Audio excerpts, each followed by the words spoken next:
The various settings administration panels include additional options for self-hosted WordPress blogs that simply aren't applicable for WordPress.com blogs.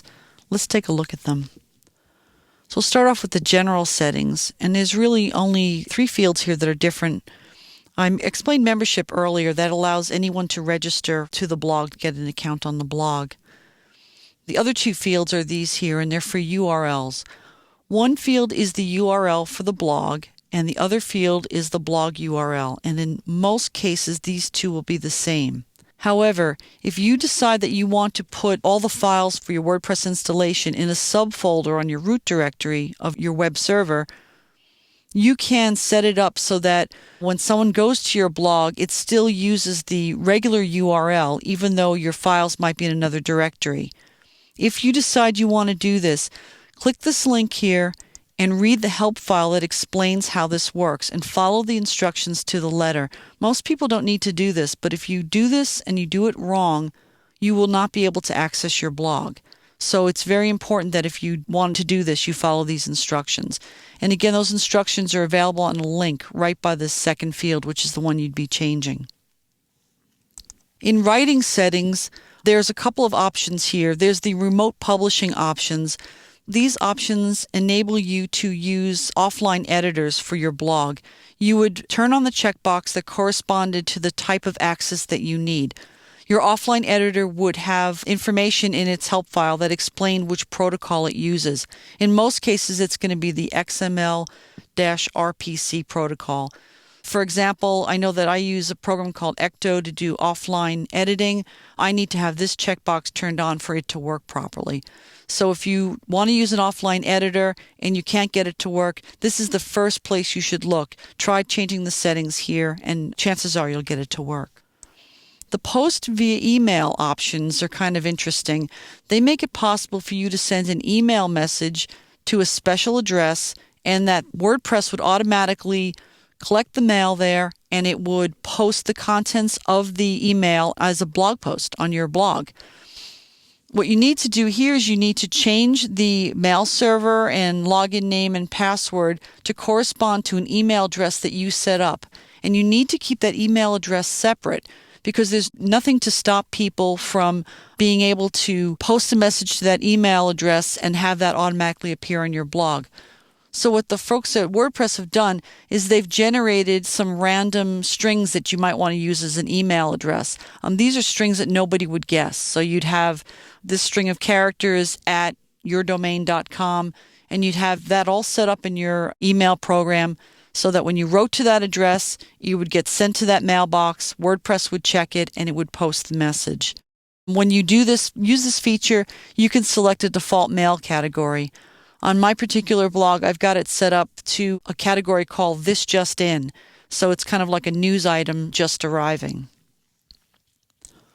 And then this area down here is for update services. In most cases, you won't need to change this.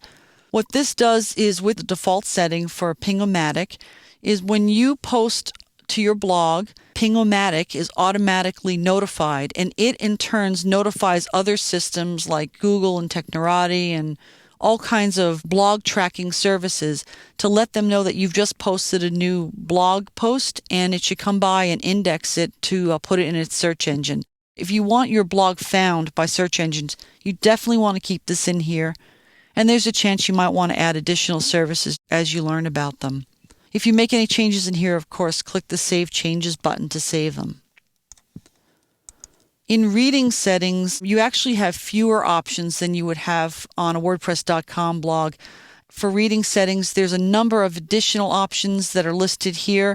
For smart feeds, a self-hosted installation of WordPress doesn't support smart feeds. You'd have to get another feed service to do that. Just plain feeds are accepted, so there's no additional options here. You still can choose, though, between full text and a summary feed. In discussion settings, there's a new feature in WordPress 2.7 that has threaded comments, and your blog theme would have to support this feature in order for it to work. But you would enable this feature in this area here by turning on various checkboxes, the Enable Threaded Nested Comments checkbox, and then choosing an option here. Also, you have the ability to break comments into multiple pages. So if you have a post that has 50 or 100 comments on it, you could say, well, every 50 pages or every 20 pages, make a page break and display them on a new page so that there's not a really, really, really long page of comments. You can also use this option to determine whether comments should appear in chronological order with the first or the last comment displayed at the top. So that's how you can make changes in here and also in here as well. And the rest of the options in here are the same, including the avatars. And finally, under miscellaneous settings, these settings are not available at all in WordPress.com. These settings determine how uploaded files are saved to your server.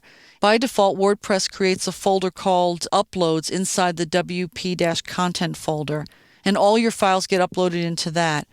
Also, by default, they are organized into month and year based folders.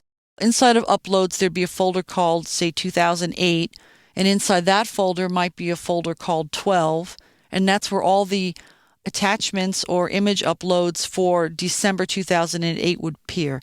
So there'd be a new folder each month, and then there'd be a new upper level folder each year. And then this here is if you want to specify the full URL to your files that you've got uploaded, you could put this information in here, but in most cases this will be blank. If you put the wrong thing in here, you could make it impossible for WordPress to find the files, so you really shouldn't mess with this unless you know for sure what should go in here. These options here also enable you to track the update times for links. So as links get updated, it keeps track of those times, and that might be used by plugins. It might be used to display links in the order of which they were updated. And this option here you're probably never going to use. This is an old way that programmers used to modify WordPress. They used to create a file called my-hacks, and they used to put code in there, and WordPress would look at that file and be able to modify itself based on what was in there. You're probably never going to use that because you can do the same kinds of things now with plugins, so you really wouldn't need to do that. Again, if you make any changes in here, make sure you click Save Changes. So as shown here, there are several differences between settings for a WordPress.com blog and a self-hosted WordPress blog. You can use these settings to fine-tune the way your blog works for you.